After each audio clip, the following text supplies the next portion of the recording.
Our tongues are very small in proportion to the rest of our bodies. But this little part of our bodies can influence a great deal in our lives and in the lives of others. St. James likens the tongue to the rudder of a ship. This small instrument can change the direction of a huge ship. This is why St. James encourages us to tame our tongue.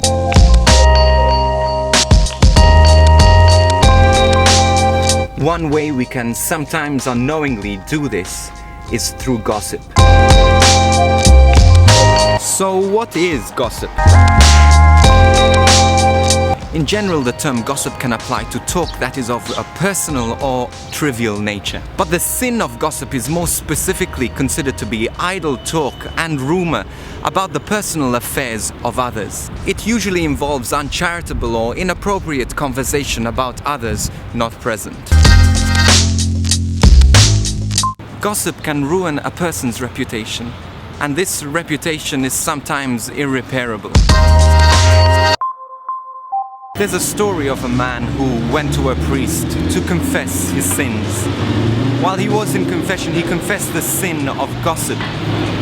And he asked for forgiveness and got absolution for his sin, but the priest asked him, "Listen, I want you to do one thing." He said, "I want you to wait for a windy day. And I want you to go to a high-rise building and take one of your pillows, a pillow that is full of feathers. And when a gust of wind comes, open that pillow and let all the feathers go out into the city."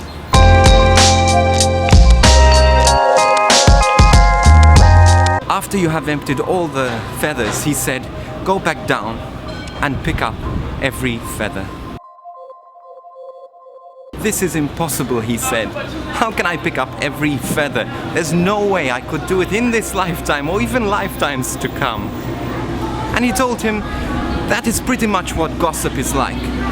When we open the bag and we speak and we talk about someone else negatively, sometimes it is impossible to retrieve the damage we have done. You see, when we speak negatively behind people's backs, we spread dishonor, like this man spread feathers across the city.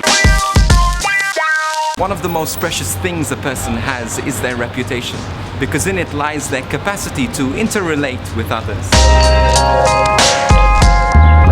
Gossip is a very serious thing, even when we think it is a small matter.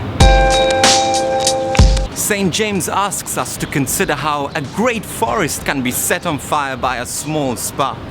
So it is with our tongue. We can set a whole reputation on fire and possibly destroy or harm the lives of others.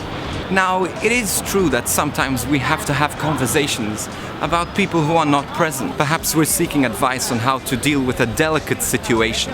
Sometimes we need some advice on how to deal with a difficult person, or just need some fact-checking. Can we your video as well? Yeah, sure. Hi, how are you? Good? Well, very well. Perhaps particularly in professional situations, we're asked to give evaluations on colleagues, employees, or particular situations. However, in situations like this, it's important to limit the scope of our conversation to things that are necessary and only involve those who ought to be involved. We ought also only to speak to those who are trustworthy and can reasonably be of help. You see, discretion is key. Psalm 141:3 says, "Set a guard over my mouth, O Lord, and keep watch over the door of my mouth."